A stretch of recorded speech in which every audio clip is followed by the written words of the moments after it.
রুবো, ওই রুবো, তুই আমাকে চিনেছিস? হ্যাঁ, আমি তোর দিদি ভাই, চিনেছিস? আমাকে একটু আদর দিবি না? আদর দিবি না? কতই বলছে না, তুই রাগ করেছিস নাকি আমার সাথে?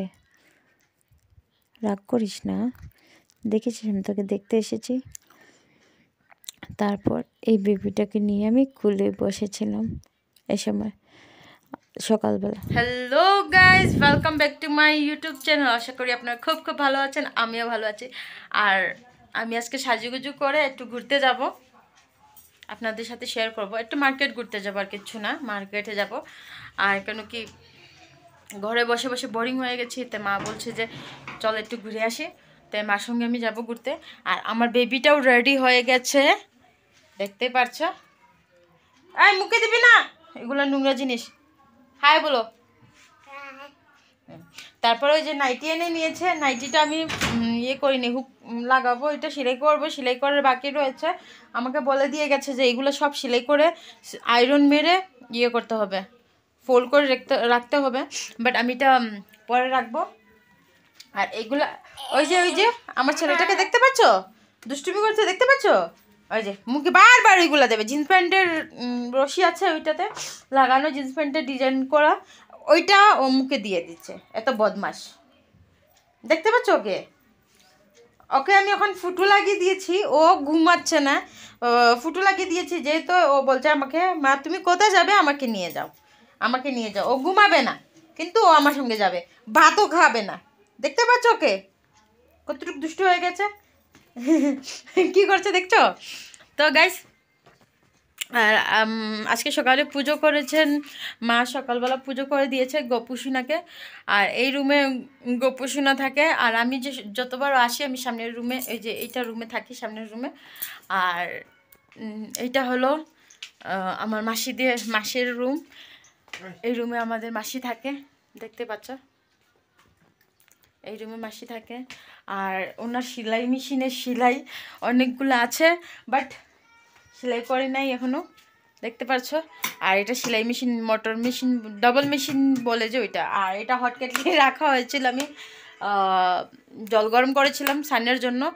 আর এটাতে করে নিয়েছি জল গরম, 2 কেটলি দিয়ে গরম জল, টাটকা গরম জল করে স্নান করে নিয়েছি, কেন কি এখানে ঠান্ডা গরম জল দিয়ে আমি স্নান করতে পারবো না। আর এটা হলো আমাদের কিচেন রুম, দেখতেই পাচ্ছ, কিচেন রুম।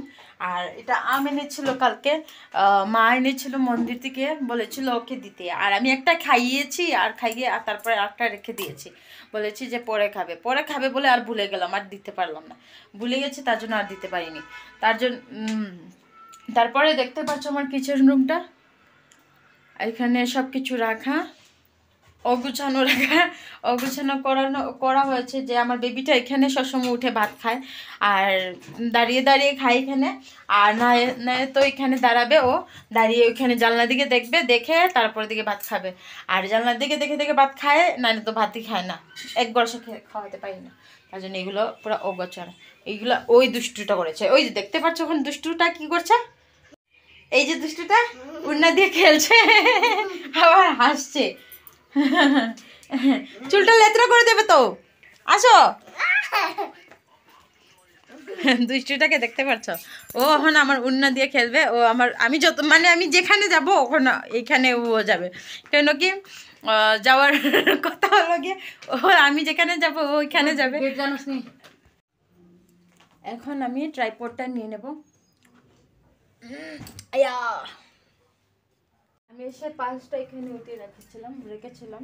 আর পার্সগুলোতে কিছু জিনিস আছে যেটা আমি আসার পরে আমি আর খুলি নাই, এগুলো খুলে রেখে যাব। আর পার্সটা নিয়ে নেব কিসের জন্য, বেবিকে ক্যারি করা অসম্ভব হয়ে যায়, আর পার্সটা নিয়ে নিলে আমার জন্য সুবিধা হয়ে যাবে, মোবাইলটা রাখতে পারবো পার্সে। আর ছোটো পার্স হলে কি হয়, ছোটো পার্সে মানে মোবাইলটা ক্যারি করা যায় না। তো চলো দেখতে থাকো আমি কোথায় যাচ্ছি, ঠিক আছে? আমি চলে যাচ্ছি, বের হয়ে গেছি।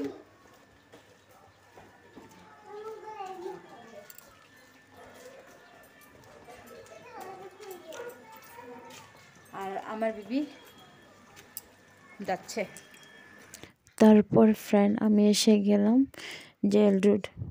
জেল রোড এসে তো মজা লেগেছে। আর জানো ফ্রেন্ড, আমি এডিটিং করতে করতে আমার ঘুমই পেয়ে গেছে।